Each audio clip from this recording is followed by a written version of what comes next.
வணக்கம். தமிழக சட்டமன்ற தேர்தல் ஏப்ரல் மே மாதத்துல நடைபெறவிருக்கிறது. தற்பொழுது களம் 4 முனை போட்டியா இருக்குது. திமுக கூட்டணி, அதிமுக கூட்டணி, தாவேகா மற்றும் நாம் தமிழர் கட்சி அப்படின்னு சொல்லிட்டு 4 முனை போட்டியா இருக்குது. திமுக, அதிமுக ஒரு வலுவான கூட்டணியோட களத்தை எதிர்கொள்ள தயாராயிட்டு இருக்கிறாங்க. சீட் ஷேரிங் வரைக்கும் கூட்டணிகள் நகர்ந்துட்டாங்க அப்படின்றத பார்க்க முடிகிறது. தேர்தல் சார்ந்த கருத்து கணிப்பு முடிவுகளும் தொடர்ந்து வந்துட்டே தான் இருக்குது. சோ இந்த வீடியோலயும் நாம ஒரு கருத்து கணிப்பு முடிவை தான் தெரிஞ்சுக்க போறோம். 234 தொகுதிகளை உள்ளடக்கிய தமிழக சட்டமன்றத்துல 118 பிளஸ் இடங்களை பிடிப்பவர்கள் வெற்றி பெறுவார்கள்.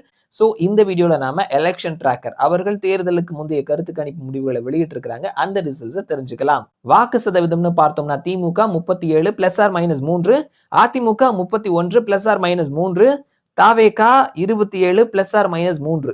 இது சீட்டா கன்வெர்ட் ஆகும் பொழுது DMK 124 plus or minus 7, AIADMK 79 plus or minus 7, TVK 31 plus or minus 7ன்னு சொல்லியிருக்கிறாங்க. திமுக 124 மைனஸ் 7 அப்படின்னு பார்த்தோம்னா 117 அப்படின்ற நம்பர்ல வந்து நிக்கிறாங்க.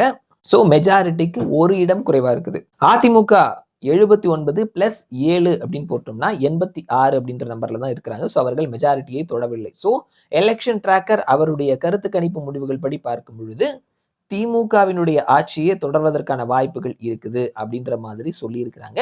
சோ பார்க்கலாம் வரக்கூடிய நாட்கள்ல, வரக்கூடிய மாதங்கள்ல மக்களினுடைய மனநிலைமை என்ன மாதிரி இருக்குது அப்படின்ற தொடர் கருத்து கணிப்புகளை நாம தெரிஞ்சுக்கலாம். மறுபடியும் நான் உங்களை இன்னொரு வீடியோல சந்திக்கிறேன். அது வரைக்கும் நன்றி.